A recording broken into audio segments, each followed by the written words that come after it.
Men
vatanga sadoqat, o'z kasbini sevish kerak ekan avvalambor. Jinoyatchilarga sherik bo'lmaslik kerak ekan. Jinoyatchilardan qo'rqmaslik kerak ekan. Ana o'shanda o'zimni oldimga ana shunday vazifani men ko'proq kadr sohasida, siyosiy rahbarlik sohasida ishlaganimda o'shanda maqsad qilib qo'ygan edimki, nomzodlardan o'rganilayotganda ularni har tomonlama o'sha jinoyat qidiruv vakillariga, tergovchilariga, profilaktik inspektorlarga biriktish bilan uni militsiyaga qiziqmasligini oldindan o'rganishimiz kerak ekan. Qabul qilib olganimizdan keyin ularni anaqa shuncha harakatlardan keyin ichki ishlardan bo'shatish yoki qabul qilmaslik juda og'ir narsa. Bir do'stimiz bor edi. Jinoyat qidiruv bo'lim boshlig'i kapitan Anorov. Yosh. Yakshanba kunlari edi. Navbatchilik qismiga xabar kelib qoldi. Bir Damir degan fuqaro otasini, onasini, xotinini o'ldirmoqchi. Shunaqangi to's to'polon. Tezkor guruh Guliston shahar ichki ishlar bo'lim boshlig'i podpolkovnik Gennadiy Yakovlevich Pishnichnikov bor edi. U gruppani yig'ib bordik. Uy qulf. U otasini o'ldirish uchun qo'lida pichoq. Eshikda oilasi ochmayapti. Bunga shunday harakatlarni qildik, uni to'xtatishning iloji yo'q. Hech kimning gapiga quloq solmayapti. Ana shunday vaziyatda jinoyat qidiruv bo'lim boshlig'i rahmatli Anorov qo'shni xonadan bir stolda olib chiqib, burchakka qismoqchi bo'ldi. Lekin juda og'ir, qo'rqinchli o'sha vaziyatda. Qo'lda katta pichoq. Nima bo'lgandan ham birinchi bo'lib qisdi devorga. Orqasidan gruppa bordi. Gruppa borguncha stol tagidan pichoq bilan qorniga urdi. Endi bu voqeani ko'rish dahshat. Ko'zingizning oldida yosh jinoyat qidiruv bo'lim boshlig'i endigina Toshkent oliy militsiya maktabini bitirib, 2 yildan keyin mana jinoyat qidiruv boshlig'i lavozimida ishlayotgan edi. Men shunda bir narsani sezdimki, tezlik bilan uni jonlantirish bo'limiga yotqizildi. Unga qon kerak edi. Ishonsalaring 100 dan ortiq militsiyalar hammasi qon olishga ochiribda turibdi. Mendan oling, mendan oling. Lekin bir hafta jonlantirish bo'limida yotdi, saqlab qola olmadik. Undan keyingi hayot, uni farzandlarini, boshqalarini juda eslash, keyin farzandlarini ishki organlarga olib kirdik. Baribir juda bir xizmat paytida halok bo'lgan edi, jasorat medali bilan taqdirlangan edi. Ana o'shandan keyin ichki ishlar idoralarida jasorat qilib, mehnat qilib, xizmat paytida halok bo'lganlarga qanchalik og'ir, militsiyaning ishi og'ir. militsiyaga har kim ham ishlolmaydi degan xulosaga xodimlarning o'zi kelishdi. Shundan keyin mana shunday mustaqillik yillari keldi. Ichki ishlar tizimida juda katta o'zgarishlar prezidentimiz tomonidan, vazirlar mahkamasi, hokimlar qancha qonun farmonlar chiqdi. U davrda xizmat qilish boshqacha edi. Qanday boshqacha edi? Transport vositalari, texnika, ratsiya, ishlar idoralari uchun zarur bo'lgan anjomlar yetishmas edi. Mustaqillikdan keyin mana prezidentimiz boshchiligida davlat rahbarlarimiz tomonidan militsiyaga bo'lgan e'tibor juda kuchaytirildi. Mana shu mustaqillikni saqlab qolishda prezidentimiz safida turib barcha rahbarlarimiz mustaqillikni oldini olish, mustaqillikni mustahkamlash uchun jon jahd bilan oqilona fikr, oqilona yuritish, sabr toqat, insonlar bilan muomalada bo'lish, diniy ekstremizm oqimiga tushib qolgan yoshlarni bu yo'ldan qaytarish bu oson bo'lmadi. Bu davrda Farg'ona voqealari, Toshkentda Parkent voqealari, shaxsan men 1990-yillarda Qirg'izistonda bo'lgan qirg'izlar bilan o'zbeklar orasidagi o'zaro kelishmovchiliklar to'qnashuvlarda qatnashdim. Bularda shunday bir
shunaqangi bir nima bilan biz tomonga kelishyapti.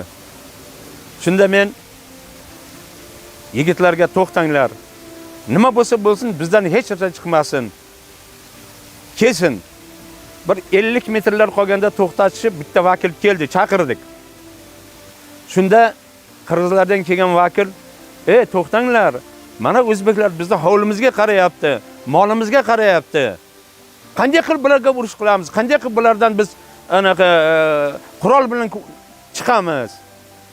Yolg'on ekan. Mana ko'zimizdan ko'rdik. O'sha paytda xodimlarimizga o'rtada qozon ovqatlar qilinib berilayotgan edi. Bittasi uni so'ying, buni so'ying yo'q. Biz bitta xizmat o'tayapmiz. Tinchlik, osoyishtalarini ko'rib, ular jahldan tushib orqaga qaytishdi. Shunda bir ichimizda qo'rquv his qildik. Agar o'shanda biz yoki bir harakatimiz noto'g'ri bo'lganda edi, ikki millat orasidagi urush janjalga bizning hissamiz qo'shilib qolardi. Shuni oldini oldik. Kechqurun 4 tamizni Andijon viloyati ichki ishlar boshqarmasiga chaqirishdi. Yuragimizda qo'rquv, hayajon, nima ish qilib qo'ydik? Qanday xatolikka yo'l qo'ydik? Shunda borganimizda rahmatli Parda Abdullayevich, rahmat sizlarga. Mana ikki xalq orasidagi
yaptı deb ko'p aytganman.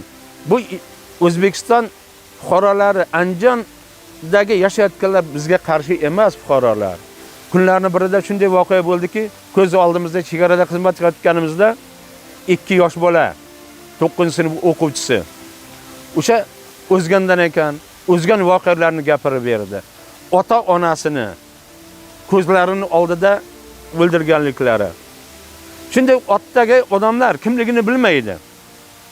Makka poyani ichida qochishgan bular, uylariga o't qo'ygandan keyin.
kiyimlarini yechib, o'sha quduqqa tushib, 3 kishini qutqarishga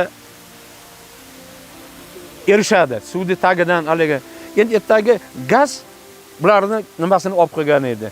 Lekin o'zi ertadan to'yi bo'lish kerak edi. O'sha yerda xizmat vaqtida, fuqarolarni qutqarish vaqtida mardlarcha halok bo'ldi. Ana buni qayerga borsak aytamiz, ko'rsatamiz. Yoshlarimizga buni nima uchun aytishimiz kerak? Eshitsin, bilsin. Qanaqa davr bo'lgan, qanday ishlagan, qanday jasoratga o'zlarini urgan. Ertaga formani kiygandan keyin ikki kishi janjal qilib tursa, tomosha qilib o'tib ketadiganlar bo'lyapti hozir. Buni qanday baholash, qanday tushunish mumkin? Shuning uchun yoshlarimizga ham o'zimizning taklifimiz, talabimiz ichki ishlar idoralariga ishga kirdimi?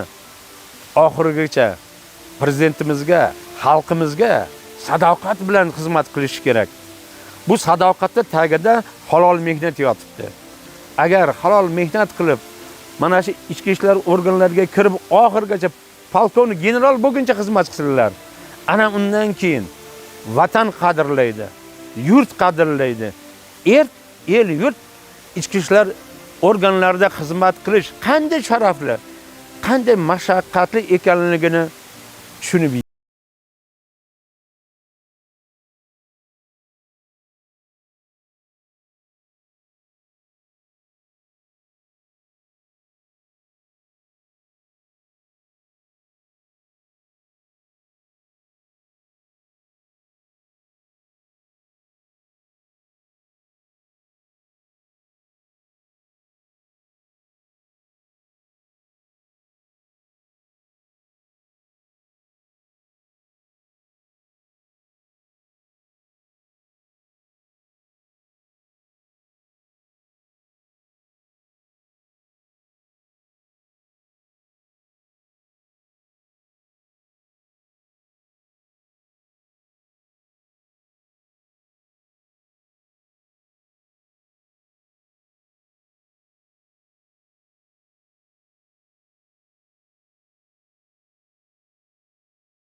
bilan yig'ilish o'tkazdi.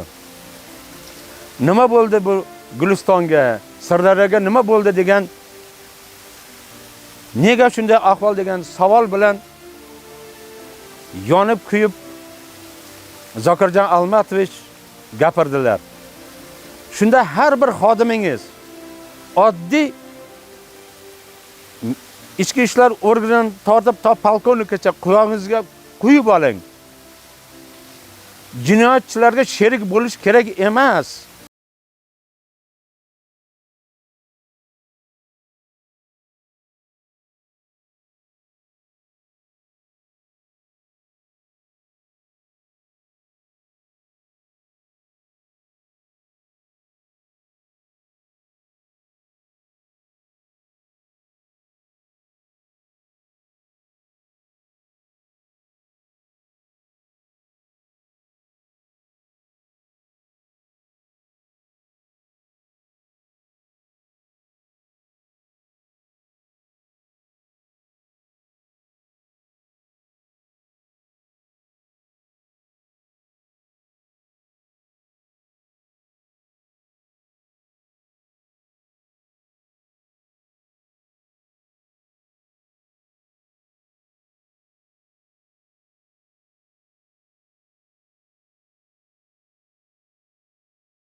bo'ldi dedi.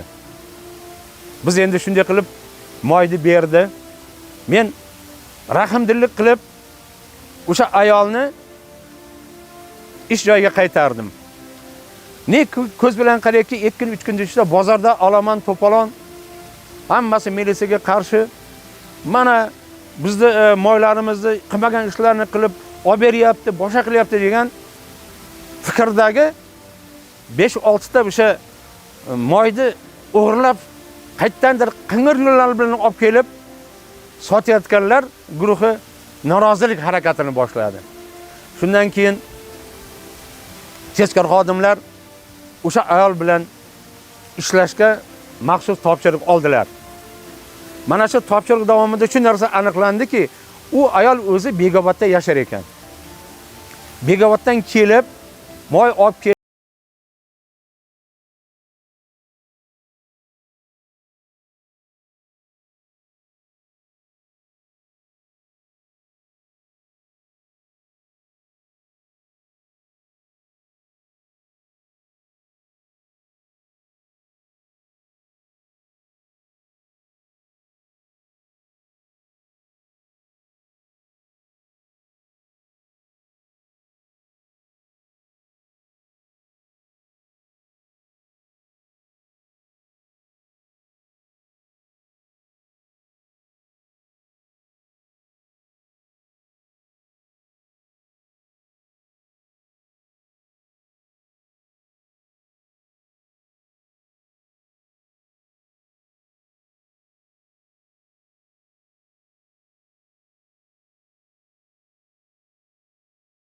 ana shundagina bildim. Xalq baribir ichki ishlar idoralari xodimlariga ishondi. O'z-o'zidan bozorda tartiblar joyiga keltirildi. Jinoyatlarimiz ochildi. O'g'riliklar, ayniqsa mashina o'g'rilari kamaydi. Bu albatta ana shu rahbarimizni bizga bo'lgan e'tiborlari har bir xodimga vazifalarni yetkazganligida deb bilaman. Bunday voqealar bundan keyin bo'lmasin.